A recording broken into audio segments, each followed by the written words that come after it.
Este es uno de los motores más impresionantes jamás construidos por el ser humano. Produce hasta 97.000 libras de empuje, mueve toneladas de aire cada segundo y opera a temperaturas superiores a los 1500 grados Celsius. Pero hay un problema. Dentro de ese motor entra polvo, suciedad y hasta arena. Y eso plantea una pregunta bastante inquietante. Si un simple puñado de arena puede destruir una máquina industrial, ¿qué ocurre cuando esas partículas entran en un motor de avión valorado en millones de dólares? Para responderla, primero hay que entender cómo funciona realmente un motor a reacción. La mayoría de los aviones comerciales modernos utilizan motores turbofan. Al frente tienen un enorme ventilador que puede medir más de 3 metros de diámetro. Durante el despegue, este ventilador empuja aproximadamente 1,3 toneladas de aire por segundo hacia la parte trasera. Pero aquí hay algo que muchas personas desconocen. Solo alrededor del 10% de ese aire entra realmente al núcleo del motor. El otro 90% rodea el motor y sale directamente por atrás. Ese pequeño 10% es el que inicia todo el proceso. Primero pasa por varias etapas de compresores que aumentan su presión hasta aproximadamente 50 veces la presión atmosférica. Al comprimir el aire, ocurre algo interesante. También aumenta su temperatura. Antes de llegar a la combustión, ese aire ya puede estar cerca de los 600 grados Celsius. Luego entra a la cámara de combustión. Allí se mezcla con combustible de aviación y se enciende. La reacción libera enormes cantidades de energía y la temperatura se dispara hasta superar los 1500 grados Celsius. Ahora tenemos un flujo de gas extremadamente caliente y a alta presión que quiere expandirse desesperadamente. Pero antes de escapar, debe atravesar varias filas de turbinas. Cada turbina extrae energía del flujo de gases. Esa energía es utilizada para mover los compresores y el enorme ventilador frontal. Es una idea curiosa. La parte trasera del motor es la que realmente impulsa todo lo que está delante. En algunos motores modernos, cada álave de la turbina de alta presión puede generar una potencia comparable a la de un automóvil de Fórmula 1. Y hay decenas de ellos trabajando al mismo tiempo. Cuando los gases finalmente salen por la parte trasera, generan empuje. Pero aquí viene otra sorpresa. En un avión comercial moderno, los gases de escape producen menos del 20% del empuje total. Más del 80% proviene simplemente del ventilador delantero. Por eso los motores modernos son tan grandes. Y aquí aparece una pregunta interesante. Si comprimir más aire y quemar más combustible genera más potencia, ¿por qué no hacer que todo el aire pase por la combustión? Algunos cazas militares hacen precisamente eso.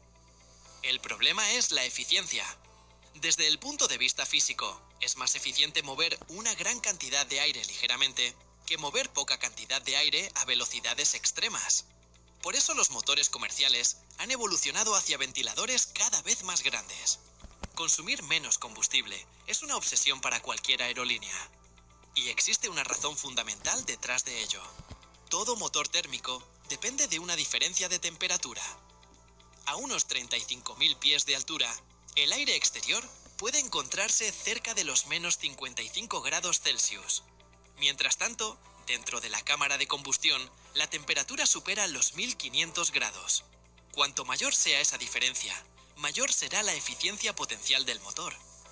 Pero también aparece un problema gigantesco. ¿Cómo evitar que el motor se derrita? Porque técnicamente debería hacerlo. Los álabes de la turbina se encuentran justo detrás de la combustión. Están expuestos directamente al flujo de gases calientes y además giran a velocidades extraordinarias. Las puntas de algunos álabes pueden acercarse a los 1000 kilómetros por hora. Y, debido a la rotación, las fuerzas que intentan arrancarlos de su posición son enormes. Un álave típico pesa apenas unos cientos de gramos. Sin embargo, cuando gira a máxima velocidad, puede experimentar fuerzas equivalentes al peso de aproximadamente 20 toneladas. Imagínate dos autobuses de 2 pisos tirando constantemente de una sola pieza metálica. Y todo eso mientras está al rojo vivo. Para empeorar las cosas, el oxígeno caliente intenta oxidar el metal. Las vibraciones generan fatiga, y el aire transporta partículas capaces de erosionar las superficies. Durante décadas, los ingenieros buscaron materiales capaces de soportar semejante castigo. Los primeros motores utilizaban acero. Funcionaba, pero tenía limitaciones muy importantes. A medida que aumentaba la temperatura, el acero perdía resistencia y comenzaba a deformarse. Después aparecieron las aleaciones de titanio. El titanio tiene la ventaja de ser mucho más ligero. Reducir peso significa reducir las enormes fuerzas centrífugas que sufren los álabes. Pero el titanio también tiene límites cuando las temperaturas aumentan demasiado. Los ingenieros necesitaban algo mejor. Y la solución llegó mediante las llamadas superaleaciones de níquel. Estas aleaciones representan una de las mayores hazañas de la ciencia de materiales. No están compuestas únicamente de níquel. También contienen elementos como cromo, cobalto, titanio, tántalo, molibdeno y renio. Cada elemento tiene una función específica. El cromo mejora la resistencia a la oxidación. El cobalto ayuda a mantener la estabilidad estructural. El molibdeno fortalece la matriz metálica. Y el renio, uno de los elementos más raros de la Tierra, mejora enormemente la resistencia a la deformación a altas temperaturas. Pero la composición química es solo una parte de la historia. Lo realmente fascinante ocurre a escala microscópica. Dentro de estas superaleaciones existen dos estructuras conocidas como fase gamma y fase gamma prima. La fase gamma permite cierta ductilidad. La fase gamma prima actúa como una barrera que dificulta el movimiento de defectos cristalinos llamados dislocaciones. Estamos perfectamente alineados desde la base hasta la punta. La diferencia es enorme. Los álabes monocristalinos pueden durar varias veces más que los diseños convencionales. También soportan temperaturas significativamente superiores.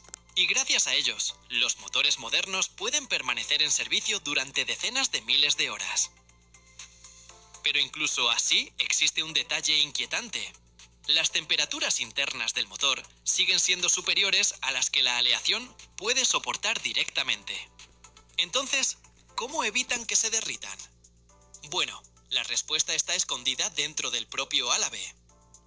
Los álabes modernos son huecos. Durante la fabricación se crean complejos conductos internos. Parte del aire comprimido del motor se desvía hacia esos conductos para enfriar la estructura desde el interior. Pero eso no es todo. Ese aire también sale a través de cientos de diminutos agujeros distribuidos por la superficie. Al hacerlo forma una fina película protectora.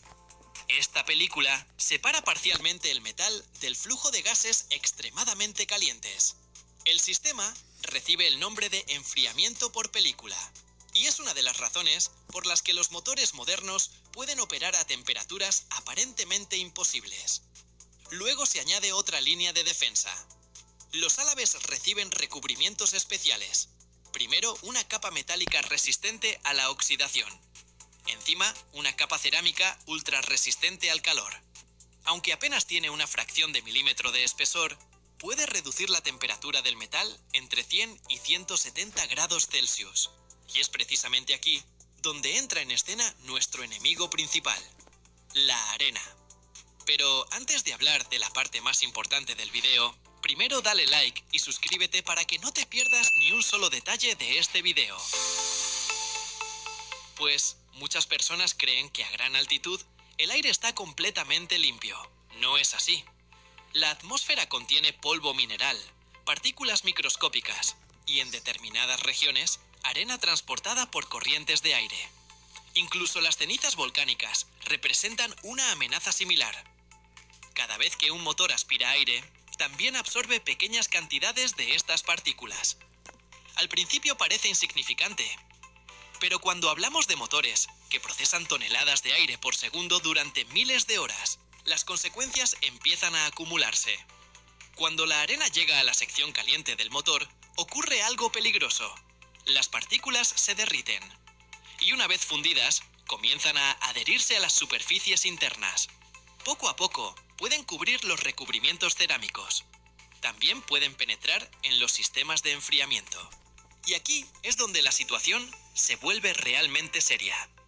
Los diminutos agujeros, encargados de crear la película de enfriamiento, pueden obstruirse. Si disminuye el flujo de aire de enfriamiento, la temperatura del metal aumenta. Y cuando la temperatura aumenta, la degradación del material se acelera. El recubrimiento térmico comienza a deteriorarse. La superaleación queda más expuesta. Y la vida útil de la turbina empieza a reducirse. Por esta razón, fabricantes como Rolls-Royce realizan pruebas extremadamente rigurosas. Utilizan motores reales instalados en bancos de ensayo. Después introducen cantidades controladas de polvo y partículas similares a la arena o a las cenizas volcánicas. Lo sorprendente es que no necesitan grandes cantidades. A menudo basta con unas pocas cucharadas por ciclo de prueba para estudiar los efectos acumulativos. Los ingenieros analizan cómo se comportan los recubrimientos. Evalúan la obstrucción de los sistemas de enfriamiento. Miden la degradación de los materiales y utilizan toda esa información para desarrollar nuevas generaciones de álabes y recubrimientos. Y pon mucha atención a esto. Algunos de los recubrimientos más recientes pueden aumentar la vida útil de la turbina hasta en un 30%. Todo para combatir un enemigo tan simple como la arena. Y eso es precisamente lo que hace tan fascinantes a los motores modernos. No solo deben sobrevivir a temperaturas superiores a su propio punto de fusión. No solo deben soportar fuerzas equivalentes a decenas de toneladas. También deben enfrentarse continuamente a millones de partículas microscópicas que intentan desgastarlos, erosionarlos y bloquear sus sistemas de enfriamiento mientras transportan a millones de personas alrededor del planeta todos los días. Y eso no es todo. En la aviación siempre hay curiosidades que nunca dejan de sorprendernos, como este video.